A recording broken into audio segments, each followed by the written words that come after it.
ببحر به تصفو النفوس وتطهر، كغيث به تحيا الورود وتزهر. هلال الهدى أهلا وسهلا ومرحبا بمن جاءنا بالمغفرات يبشر. عباد الله، أوصيكم ونفسي بتقوى الله تعالى فقد فاز المتقون. يقول جل وعلا في محكم كتاب تنزيل: يا أيها الذين آمنوا اتقوا الله حق تقاته ولا تموتن إلا وأنتم مسلمون. السلام عليكم ورحمة الله وبركاته. إخوة في الله، بإذن الله عز وجل كلامي معكم اليوم سنتكلم عن واجبات طلب العلم، لأن طلب العلم يفرق بين الجاهل والذي عنده العقل. إخوة في الله، يقول جل وعلا في محكم كتاب تنزيل: قل هل يستوي الذين يعلمون والذين لا يعلمون؟ لا يستوي. وقال النبي صلى الله عليه وسلم: طلب العلم فريضة على كل مسلم، أي طلب العلم شيء فرض، شيء واجب لكل مسلم. والعلم التي تكون واجب علينا أولا العلم العبد لمعرفة ربه، ثم ثانيا العلم واجب لنا معرفتها ومحبتها، العبد معرفة دين الإسلام، ثم ثالثا العبد معرفة نبيه صلى الله عليه وسلم. نdugu الإسلام، tumshukuru Mwenyezi Mungu Subhanahu wa Ta'ala, tumtakia rahma kipenzi chetu mwalimu wetu Muhammad sallallahu alaihi wasallam. Ndugu zangu, biidhnillah, kwa muda mchache ambao kwa tuko pamoja leo hii, tutagusia kuhusu wajibu na ulazima na kusukuma kwa Uislamu mtu kutafuta ilmu. Ni jambo la wajibu kwa Muislamu kutafuta ilmu. Kutokuwa na ilmu ndio imeleta mtafaruku baina ya umma. Kutokuwa na ilmu ndio imekuja kuleta mambo ya hizb, mambo ya vigawanyiko katika umma. Kutokuwa na ilmu ama uchache wa ilmu imekuja kufanya wasona haki wanapewa haki na wanaostahiki haki hawapewi haki. Kutokuwa na ilmu, kutoelewa ilmu, tufanya ibada zetu pasipo na ile njia ambayo kwamba tafaa tuifanye. Ndugu zangu, masaili ya kutafuta ilmu wallahi ni masala lazima ujitume wewe mwenyewe binadamu. Usiongojee kusukumwa, na tusione tutoe taka, tutoe kasumba mioyoni mietu. Wengi tuwajua kutafuta ilmu ni ya watoto wadogo. Mtoto aende chuoni, la shekh, la. Hadithi imetangulia ya Mtume sallallahu alaihi wasallam: talabul ilmu faridatu ala kulli muslim. Kutafuta ilmu ni jambo la lazima, jambo la wajibu kwa kila Muislamu, awe mwanamke, awe mwanaume, awe huru, ambaye kwamba awe kila sehemu ambaye kwamba iko ndani yake.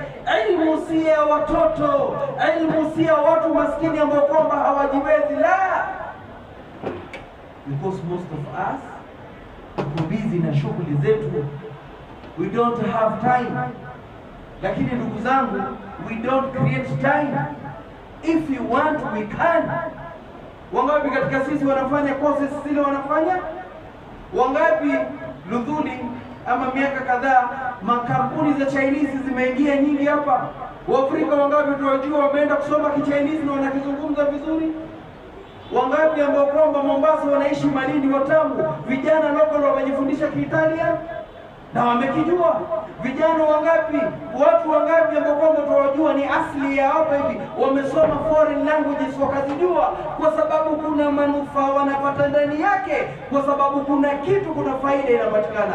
Kampuni nyingi, embassies nyingi zinahitaji watu wa kutranslate. Ndugu zangu Islam, do we know how to translate Quran? Do we have time to learn Arabic? Do we have Arabic ni jambo pengine ni la juu sana. Ndugu zangu Islam, wallahi wako baadhi ya watu, na hii I'm talking through experience. I've been in the masjid over 14 years. Wallahi kuna baadhi ya watu si wa kusilimu. Hatuzungumzi mtu wa kusilimu amesamehewa, lakini kusilimu pia usiwe wewe umesilimu 6, 7 years, 10 years bado hata suratul Fatiha hujui. Kusilimu ndugu zangu ni rahisi sana, but lazima wale tunawasilimisha tuwaelekeze na tuwafundishe dini, at least basic religion mtu anajua. Hii nikizungumzia kuna baadhi yetu shekhe hata kuswali hawajui. Tushazunguka misikiti mingi, vijana wangapi wa Kiislamu tuona wamevaa nguo zimewashuka na anasujudu mpaka makalio inaonekana? Vijana wangapi wa Kiislamu wanaswali na mijitisha imechorwa mapicha ya binadamu, mapicha ya wanyama? Hizi zaharibu swala. Kuna kingine kidogo nimeona katika baadhi ya misikiti, mtu anapochelewa msikitini, swala inaendelea, umempata imamu katika rukuu, inafaa uje useme Allahu Akbar, utulie, Allahu Akbar, umfuate imamu katika rukuu. Wangapi katika sisi Allahu Akbar na anaenda? Hauna swala ndugu yangu, hauna. We don't learn ikhwata fillah. Ndugu zangu Islam, wallahi ni jambo zito, wala sizungumzi emotional watu wafikirie I'm targeting someone. La sheikh, wallahi mimi sijui watu hapa najua kuna wasomi wakubwa ndani hapa, wapo vijana wamefadhi, kuna vijana wamesoma, lakini tunajaribu kuhamasisha umma wale ambao kwamba hawataki kusoma. Siku moja hii kisa nimetoa tala street background. Kulikuja shekhe mmoja msikitini baada ya fajr kwetu kitambo kama 5 years ago, akaanza kuambia watu wasome adhkari miongoni mwa adhkari za asubuhi. La ilaha illa Allah wahdahu la sharika la, lahul mulku wa lahul hamd, yuhyi wa yumit wa huwa ala kulli shay'in qadir. Shay'in ma'ruf, kitu famous, kila nafikiri 90% wa Islamu wanajua. Wallahi ilianza safi ya kwanza right side. Kabla ya watu 6 wa mwanzo, watu 4 walikuwa hawajui dua. Si watu wa kusilimu wale, ni watu wamezaliwa, na wengine mpaka babu yao wasite ni Waislamu, wengine mpaka mababu zao ni mawali, na wengine mpaka maimamu. Haimaanishi babako akiwa imam, mamako ni ustadha kuna kitu itakuingia automatically katika ubongo. La, wallahi you should take time check how busy you are, kuwa na portion ya kusoma dini yako. Na ilmu, Warabu wanasema ilmu yati ilayk wala yu'ta. Ilmu waifuata wewe, ilmu haikujii. Hawezi kajahili au kusoma suratul Fatiha na automatically uje kujua. Shekhe, hata wale majini ya Sayyidina Imam Shafi'i rahimahullah, they were studying, walisacrifice time yao, walienda sehemu mbali kufuata kwa walimu. Wewe umekaa huko kozini, una swing na kiti 65 inches umeiacha. Inshallah Sheikh, next year inshallah utaanza kusoma. We don't have time za Islam. Na kusoma dini si lazima tuwe mashehe sote, si lazima tuwe maimamu. Kuna ile basic religion ambayo kwamba ni lazima kila mmoja kujua. Kama mfano ambao kwamba nimesema kabla ya kuanza kwa Kiarabu, ilmu ya kwanza ambao kwamba ni lazima kwa kina mja kujua na maarifatuha, na ipende maarifatul abdu rabbah. Mja anafaa amjue Mola wake. Wengi hatumwabudu Allah ipasavyo kwa sababu hatumjui Allahu azza wa jalla ni nani, hatujui sifa za Mwenyezi Mungu Subhanahu wa Ta'ala ni nani. Na tofauti ya sisi na wasiokuwa Waislamu, wanaamini kuna Mwenyezi Mungu, lakini wanatuika wanadamu wenzao sifa miongoni mwa sifa za Mwenyezi Mungu.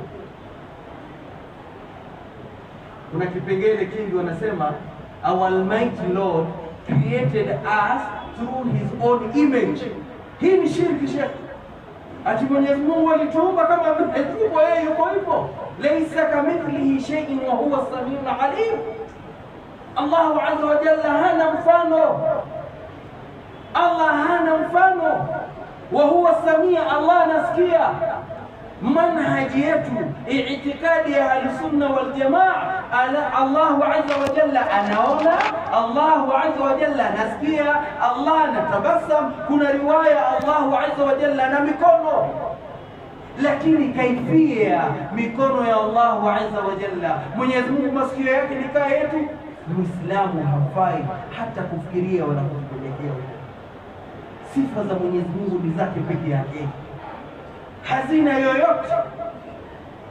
Siku ya Jahannam, siku ya Kiyama, Jahannam itakuwa yauma naqulu li jahannama hal imtalat wa taqulu hal min mazid.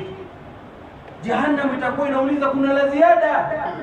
Jahannam inaitisha watu waletwe, imepakiwa full capacity, bado inaitisha walete. Mwenyezi Mungu kwa mguu wake mkarimu atakanyaga Jahannam. Hii ni hadithi sahihi. Jahannam itasema qahqa, nimetosheka, nimetosheka, nimetosheka. Maadamu hadithi imethubutu kwa Mtume sallallahu alaihi wasallam, tuikubali hadithi ipo. Lakini wewe kujiuliza, je, mguu wa Mwenyezi Mungu ni kaa wangu? Usifikie huko ndugu zangu Waislamu. Sifa za Mwenyezi Mungu hazina mfano wowote. Allahu khaliq, Allah ndiyo ameumba. Watoto wa madrasa nikiwafundisha kuhusu aqida, naambia Mwenyezi Mungu ndiyo ameumba kila kitu. Sasa bwana wakaniuliza, kama Mwenyezi Mungu ndiyo ameumba kila kitu, lakini si wanadamu wameumba ndege? Si wanadamu ndio kwamba wameumba meli? Simple answer. Ile fikra na ile akili ya mwanadamu kujenga hizi vitu, nani amempatia? Mwenyezi Mungu Subhanahu wa Ta'ala.